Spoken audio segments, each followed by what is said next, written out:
welcome back to my channel. If you are new, I would love for you to hit the subscribe button and the notification bell so you are notified of all of my future videos. My name is Heather. I am the owner and author behind townsendhouse.com, where I help you implement systems and strategies in order to overcome the chaos and cultivate simplicity in your home and homeschool.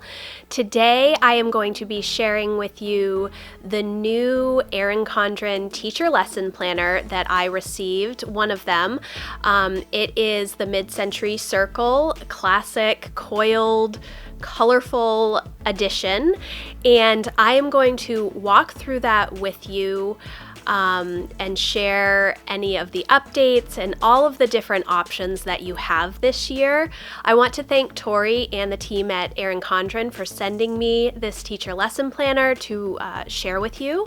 This will be my 7th or 8th year using the teacher lesson planner from Erin Condren, and I love it. It works so well for me as a homeschooler with 3 kids of different ages to keep everything organized.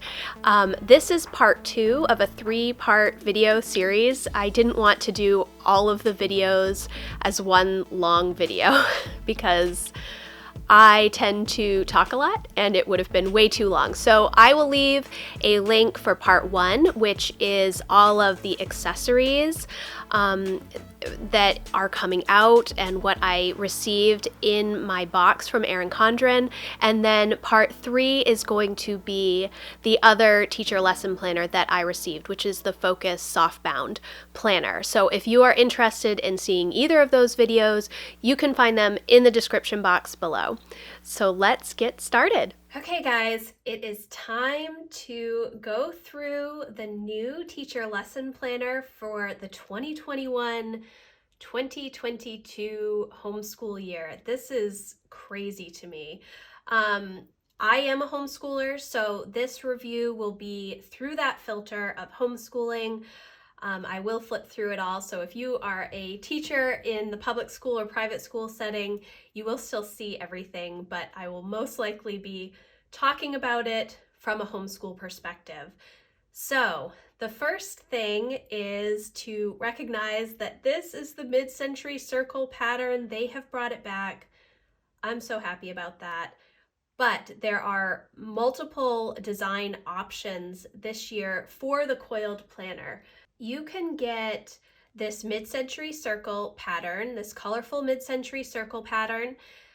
The next option is the layers pattern. The layers is the pattern that they used for the life planner last year, and it was a huge hit.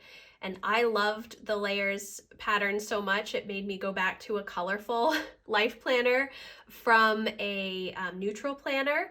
And then they also are coming out with a focused coil planner this year. And the focused planner comes with the vegan leather non-removable cover, and that is in 3 different colors: blush, black, or harbor, which is, to me, I have not seen it in person, but on the screen it looks like a silvery grayish light pretty color. I really like it a lot.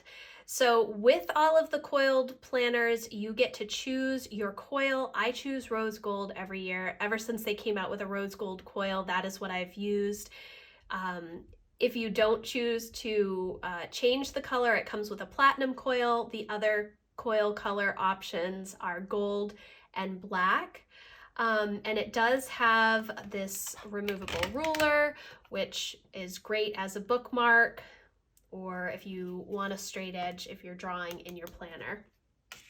Before I go on, I did want to say that I do not have the teacher lesson planner binder, but that is another option this year, and it does come in the Mid-Century Circle design, and that is the only design option for the binder option.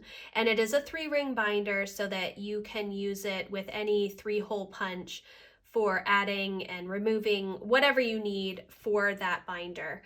The binder also has gold foil accents on the inside. It's really pretty. I prefer the coil, but If you are looking for the binder option, it is the mid-century circle option. They only will have it in the July to June dates. You get to choose which month you start your planner, your teacher lesson planner, and the binder option only has July as the start date.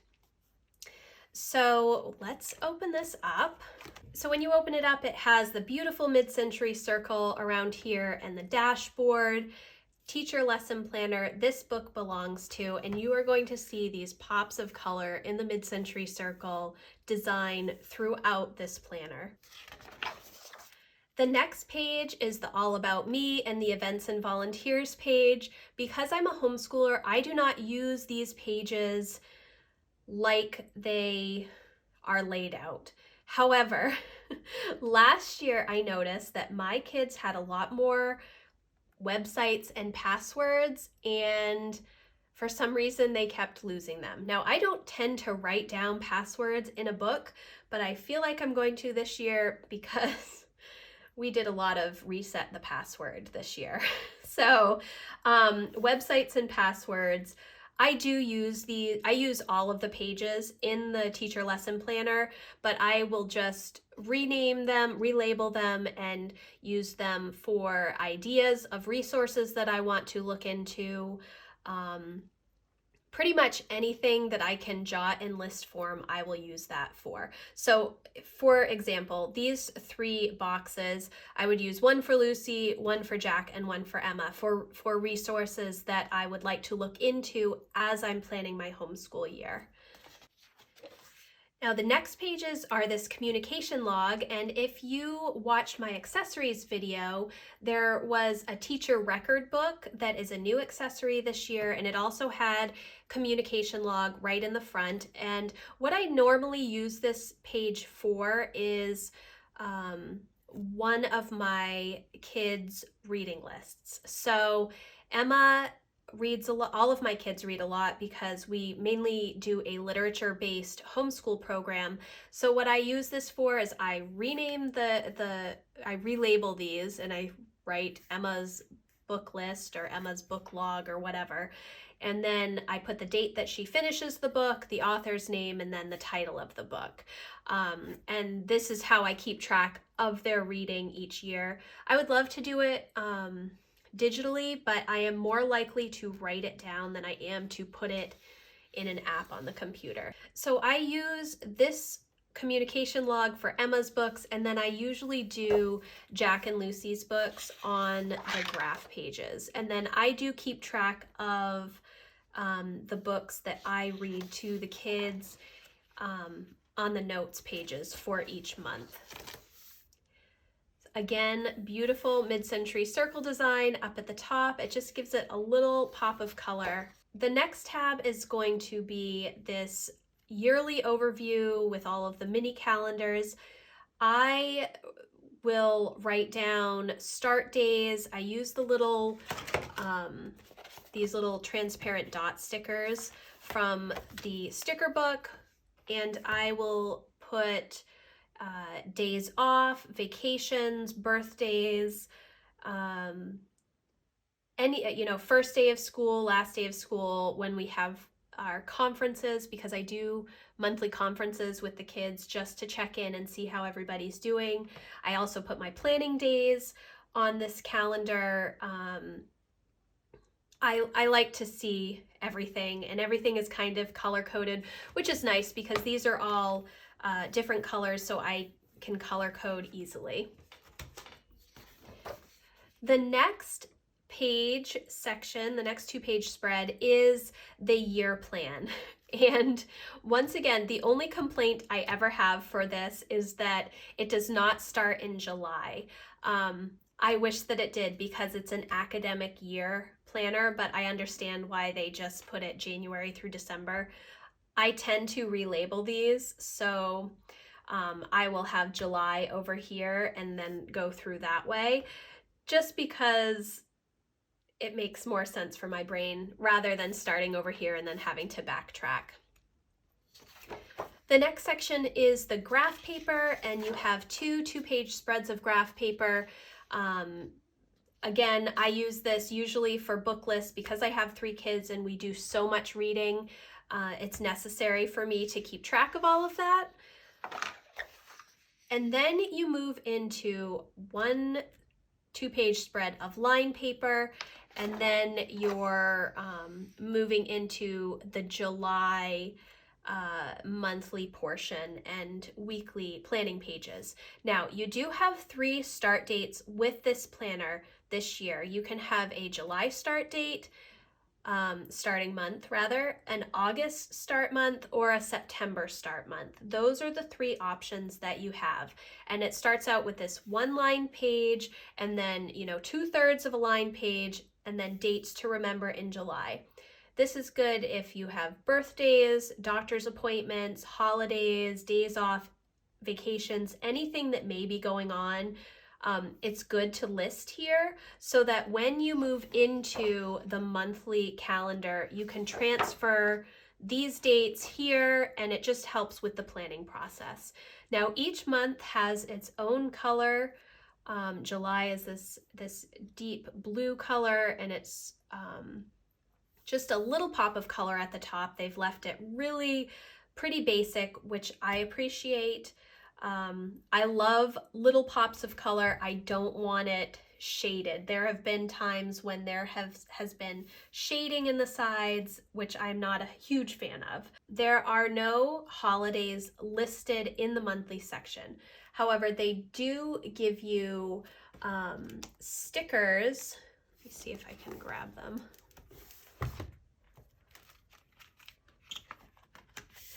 They do give you stickers that you can then put whatever holidays you are planning to celebrate in the monthly calendar. So they have all kinds of different holidays. They have teacher-specific holidays, school-specific holidays.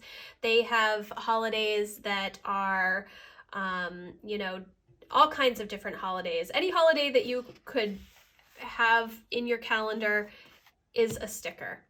So this is the monthly calendar. It does have a note section, and then down on the bottom it has the calendar for the month ahead. On this note section, I keep a tally of how many days we have done. We homeschool year round, and so we start our new year in July. So I start a new count of days in July. And in Maine, we are supposed to do 175 days each year, so I just keep track of that down in this note section, and I'll carry it forward for each month. So after the monthly section, then you move right into the weekly planning pages. Now, you will notice that it starts Monday, June 28th, and because I have a July start date, you will see I actually have July 2022 on in my planner as well, because the last week of June goes into the start of July. So you will have whatever color for the month with the days down the side, and then the 6 blank boxes at the top, and then a place for either another subject or another student or just general notes. Now, because there are 6 boxes, I can have 2 for each of my children, or what I have done in the past is I have 1 for Emma, 1 for Jack, 1 for Lucy, and then these 3 sections are for subjects that we tend to do together or we work on together. So separate work over here, and then together work over here. And then usually over here in the past, what I've done is a circle time checklist, because Lucy, my youngest, is just 6. We still do circle time, check the weather, do our calendar, a Bible story, a song, all of that stuff. And I just have it in a checklist form so I can check off each day. So this is how it goes throughout the month for the weekly planning pages. And you just have a little bit of the mid-century circle. It's so clean. And they haven't really changed anything with these weekly planning pages. They are all dated. And I believe that they have label stickers, so you can customize those label stickers from the Erin Condren website and purchase those if you don't want to write in your headers each week. So it goes right through for the month, and then you have 2 more line pages that you can use any way you choose for wrapping up your month, making notes of what you may need for the month ahead. If you have science materials that you need for experiments or whatnot, if you're doing any sort of planning behind projects that you're working on, pretty much anything that you can think of, you could put in these 2 line pages. And then you move into the next month, August. And the August color is sort of this mustard yellow color. And you just go through, it's the same thing. So you will have the same weekly spread, just the color has changed. So there haven't been a whole lot of changes to the inside layout. It's mainly just the design that you choose. So this is the mid-century circle. Like I said at the beginning, there is a layers option, and then there also is the focused option. So you get to the end of the month and you have your 2 line pages, and then you move into September, and September is purple. And I will just go through and show you the monthly colorways so that you see them. So September, October, November, December, January, February, March, April, May, June, and then because June's Friday, the last week in June, Friday is July 1st, they do have the July monthly calendar in here, and then they have the last week of June, including July 1st, for a weekly planning page.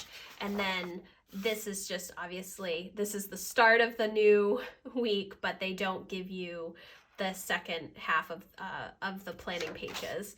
You have a lined page, and then you move into the checklist section.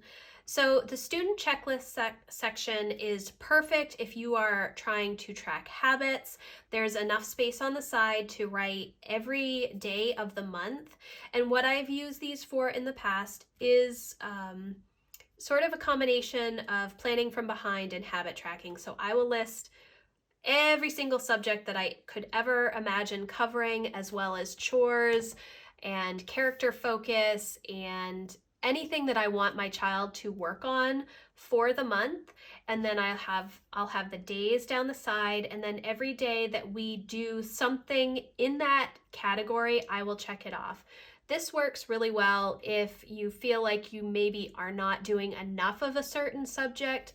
When you review your previous month, you can see where there may be some areas of improvement or whatnot. That's how I have used these. However, in the accessories video, I did share this teacher record book, and there are so many more pages in this record book for checklists, which is great. And because I have 3 kids, I think I'm going to use this for that purpose next year. However, for the teacher lesson planner, you can add, it comes with 7 checklist pages, but you can add, you can have up to 28. So you can get 7, 14, 21, or 28 checklist pages.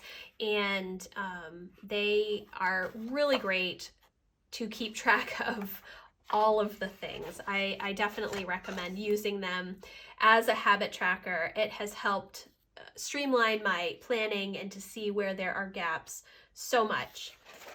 The stickers this year have not changed. They are the same stickers. However, they do have the new designer sticker book for the year, edition 5, which I definitely recommend. But if you are looking for the stickers, they do come in this planner. They are the same as they have been in the past. So you have a whole bunch of different stickers that you can use. There are some blank label stickers and little stars to designate something important, and then the blank label stickers are the last. And then you have this beautiful mid-century circle folder, which I love. It's a nice strong folder. It has plenty of space to shove a bunch of stuff in here, which I do every year. And then the last thing is these clear page protectors. You can get up to 3. It does come with 1.